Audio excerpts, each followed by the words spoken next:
Hola, ¿qué tal, estimados amigos y amigas? Bienvenidos a este su espacio, Mateloqueando con Pitágoras. En esta oportunidad vamos a conversar sobre un famoso teorema muy conocido en el medio educativo, el teorema de Pitágoras. Pero nada mejor que iniciar con un pensamiento de Pitágoras que dice que el comienzo de la sabiduría es el silencio. Cosa importante es que los pitagóricos le dieron una gran trascendencia al silencio, al grado de exigir hasta 5 años de silencio como requisito para poder ingresar a su escuela. Pues bien, Pitágoras fue un reconocido filósofo y matemático griego. Está considerado como el primer matemático puro de la historia. Vamos a ver por qué. Él fue el fundador de la escuela pitagórica, una de las primeras instituciones filosóficas y religiosas del mundo antiguo. Diversos fueron los aportes de los pitagóricos en los distintos campos, en religión, en música, en filosofía, en matemática.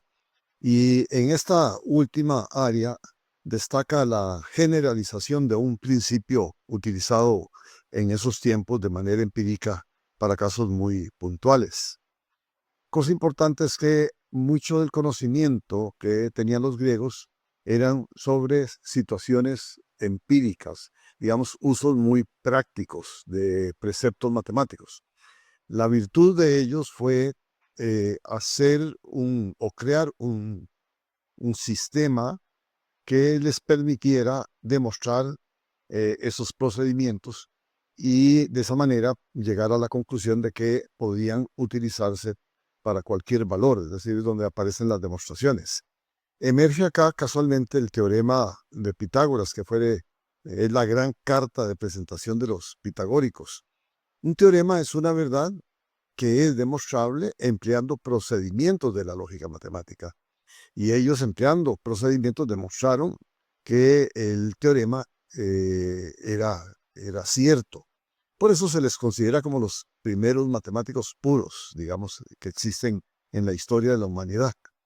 Desde nuestra óptica, el teorema de Pitágoras es una forma de poder determinar la medida de los lados de un triángulo rectángulo conociendo las medidas de los otros dos lados. Veamos el caso. Los pitagóricos conocían, para casos muy puntuales, que en un triángulo rectángulo se presenta una interesante relación entre los lados. Y es que, por ejemplo, si en un triángulo rectángulo los catetos miden 3 y 4 centímetros respectivamente, entonces la hipotenusa iba a medir 5 centímetros. Esto porque las medidas presentan una forma que podemos ver ahí. Observen cómo si yo formo una superficie cuadrada en la hipotenusa y en los catetos, se presenta una situación importante, y es que la medida de la hipotenusa, o más bien la medida de la superficie del cuadrado de la hipotenusa, es igual que la suma de las medidas de las superficies cuadrangulares que están en los catetos. Esto lo podríamos plantear visualmente así. Vean ustedes que en el cateto de 3, la superficie va a medir 3 por 3, 9. Y en el cateto de 4, la superficie va a medir 4 por 4, 16. Y en la hipotenusa de 5, pues la superficie va a medir 5 por 5, 25. Porque recuerden que es lado por lado o lado al cuadrado. Pues bien, entonces, de esta manera, ellos establecieron un procedimiento y demostraron de manera general que todo triángulo rectángulo cumple con el requisito de que la medida de la hipotenusa al cuadrado es igual a la suma de los cuadrados de las medidas de los catetos. De esta manera, por ejemplo, si el cateto 1 mide 12 y el cateto 2 midiera 16, entonces automáticamente, de acuerdo con esta forma, podríamos obtener el valor de la hipotenusa. aplicando el precepto que ellos encontraron, y es que la hipotenusa, la medida de la hipotenusa al cuadrado, es igual a la suma de las medidas de los cuadrados de los catetos, es decir, en este caso, 12 al cuadrado más 16 al cuadrado da 144 más 256 igual 400. La unidad de medida puede ser cualquiera que se utilice. En este caso, entonces, tenemos que si la hipotenusa al cuadrado mide igual a 400, entonces la hipotenusa como tal tiene que ser un valor que multiplicado por sí mismo dé 400. En este caso, sería la raíz cuadrada de 400, que es 20. Cosa importante es que, como vamos a ver más adelante, el concepto de raíz cuadrada no existía. Ellos sencillamente hablaban más bien de que un número multiplicado por sí mismo daba 400. En este caso sería 20, entonces esa sería la medida de la hipotenusa. Vean cómo conociendo los catetos yo puedo obtener la medida de la hipotenusa. Pero también puede ser que lo que requiera no sea la hipotenusa, sino un cateto. Para eso entonces debo conocer la medida de la hipotenusa más la medida del otro cateto. Pensemos en que esas medidas fuesen la hipotenusa 17 y el cateto 2, 15. Entonces, en este caso, si nosotros aplicamos, podemos tomar el teorema de Pitágoras, la forma pitagórica, y trasladamos entonces la medida del cateto al cuadrado, la pasamos a restar a la hipotenusa al cuadrado. Entonces queda así. Un cateto al cuadrado va a ser igual a la hipotenusa al cuadrado menos el otro cateto al cuadrado. Hablando de medidas, ¿estamos de acuerdo? Entonces, en este caso concreto, yo aplicaría así. La hipotenusa al cuadrado sería 17 al cuadrado, 289, menos un cateto al cuadrado, que en este caso sería 15 al cuadrado, 225.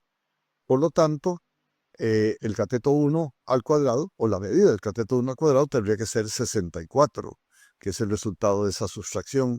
Y por lo tanto, el cateto como tal tendría una medida que sería la raíz de 64, es decir, un número que multiplicado por sí mismo de 64, que en este caso sería 8. Entonces vean ustedes cómo, conociendo dos lados, mediante el teorema de Pitágoras o la forma pitagórica, yo puedo llegar a obtener la medida del otro lado, ya sea cateto o ya sea hipotenusa. Si es hipotenusa, lo hago sumando los cuadrados de las medidas de los catetos. Si es un cateto, lo hago sustrayéndole a la medida al cuadrado de la hipotenusa la medida al cuadrado del otro cateto. ¿Estamos?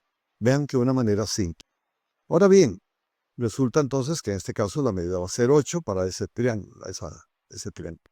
Una cosa interesante es que, si bien es cierto, el teorema de Pitágoras fue lo que, digamos así, o es lo que distingue a la escuela pitagórica, al mismo tiempo fue la razón de su caída, porque resulta que en diversidad de casos, a la hora de ir a obtener la hipotenusa, por ejemplo, como este caso que estoy presentando, en donde los catetos midan uno cada uno, entonces tenemos que la hipotenusa al cuadrado sería 2. Por lo tanto, la hipotenusa sería la raíz cuadrada de 2. Pero recuerden que en ese momento no existía el concepto de raíz. Por lo tanto, los pitagóricos tenían que encontrar un número que multiplicado por sí mismo diera 2. Y ahí fue donde tuvieron el gran problema.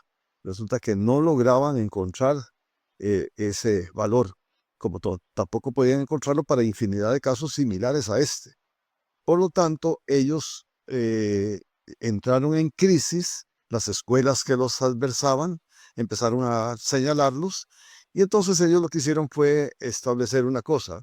Demostraron que dichos números no existen, esos valores no existen. Entonces había una contradicción. Ellos decían que el teorema regía para cualquier valor, pero en estos casos decían que ese valor no existía. Eso lo demostraron, y entonces la matemática se va a frenar con ello por un periodo de casi 1500 o más de 1500 años, hasta que en el siglo XI alguien, no sabemos quién, un matemático, probablemente de la India, por razones históricas, dijo que si ese número no existía, había que crearlo, Y entonces fue cuando creó los números irracionales. Con ello, la respuesta raíz de 2. Lo cierto es que el teorema de Pitágoras entonces tomó validez, sea cual sea las medidas de los lados de la hipotenusa o del cateto.